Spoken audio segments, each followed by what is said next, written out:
Where once there was a sanctuary, now lay decimation.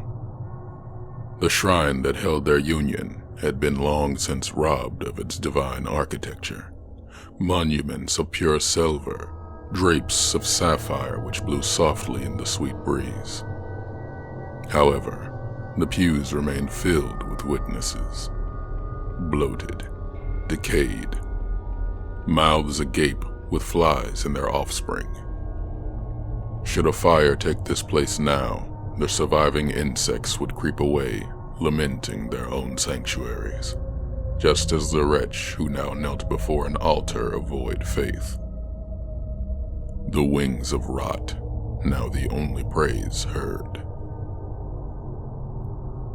For the wretch, this region of disease held no more apprehension than that of simple regret.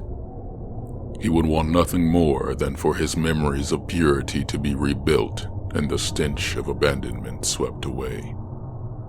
However, should a miracle break through the smoke of desolation, seize hold of the altar, purge the sanctuary with searing light, and finally leave behind a hollow but pure temple for troubled souls to find, the wretch felt that he himself should be excavated. For the rot had taken him as well. He was simply a fly in search of another corpse, another of hope's carrion. Yet his trembling hands were raised.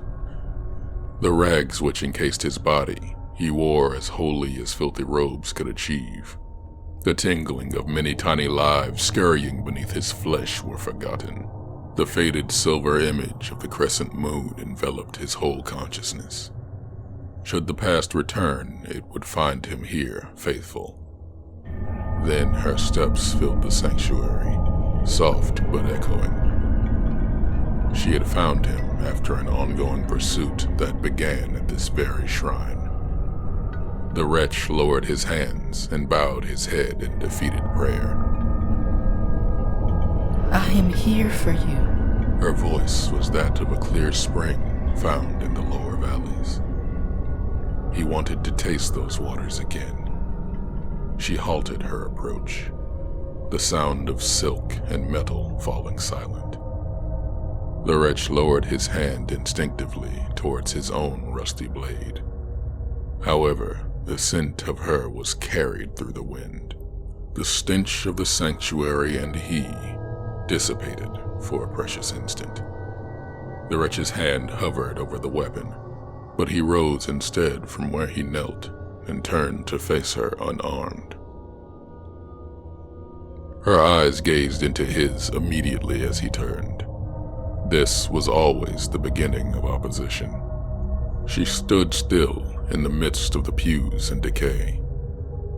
Her lovely features never flinched in disgust at her surroundings. Instead, she eyed her espoused with the glee of a young maiden awaiting to be betrothed. Her black hair falling down her back and to her breasts, her femininity unhidden by the golden shards of war. There was blood on her edge. Let me worship. The wretch's voice flaked with the dryness of long silence. Her eyes flicked for a disregarding instant. Worship what? She asked with a smile. He had no answer to give, for she already had it to begin with.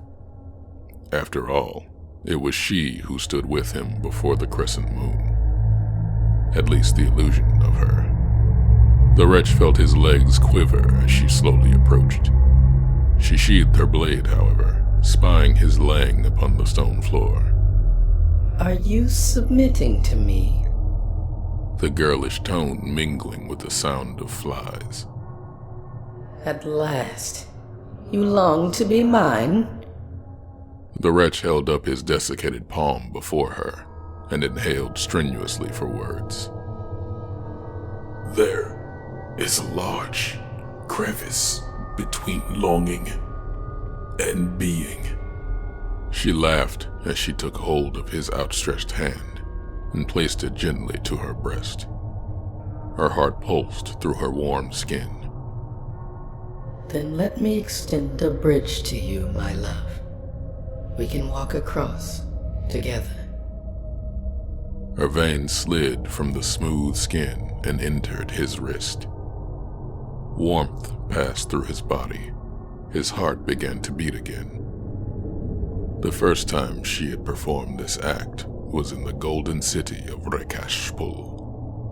He had very little rot for her to devour. Now her eyes rolled back in ecstasy at the banquet prepared after so long a chase.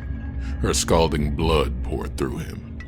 He breathed in deeply her sweet scent, feeling the strength of youth returning and the weakness of his lust. The wretch fell into her soft arms, and they both sank down to the stone. His back was to the moon. He was kneeling before her now. All that stood in this hollow shell of a former radiance was her radiance, her beauty. Her voice heaved softly in his ear. Why not just submit? Even if this moment was fleeting, it would be his. She would belong to him as his bride. No, not a bride, but a harlot.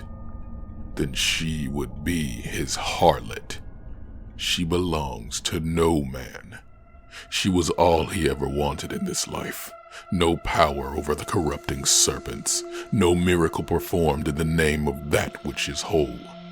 No tongue to teach and spread the hope of the forgiveness of the crescent moon.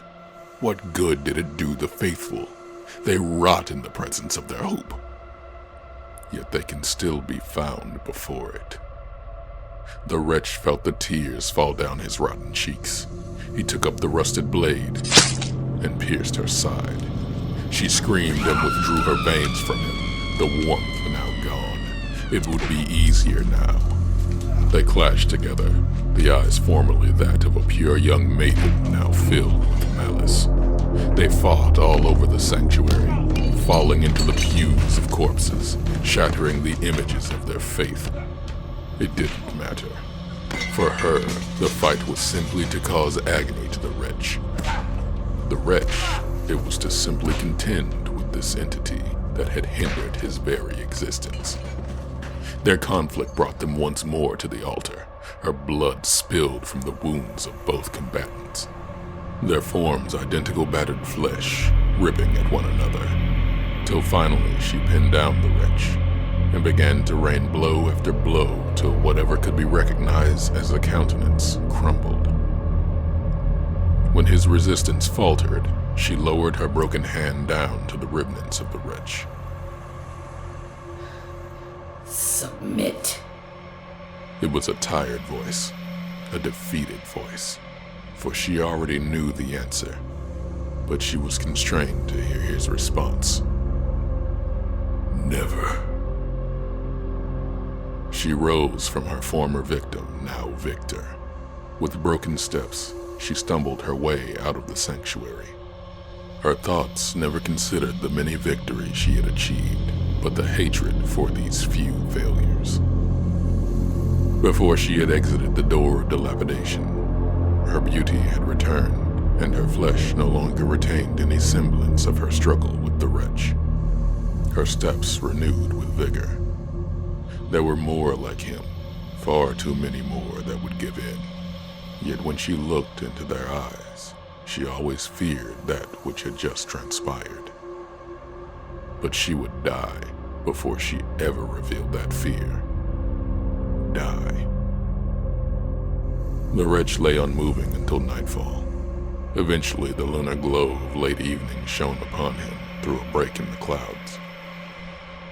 He rose whole, like before, a wretch, yet he turned again to the faded altar and knelt once more. As he worshipped, his eyes caught sight of his reflection in the faded silver. With hands raised in praise and a congregation of fellow worshippers behind him,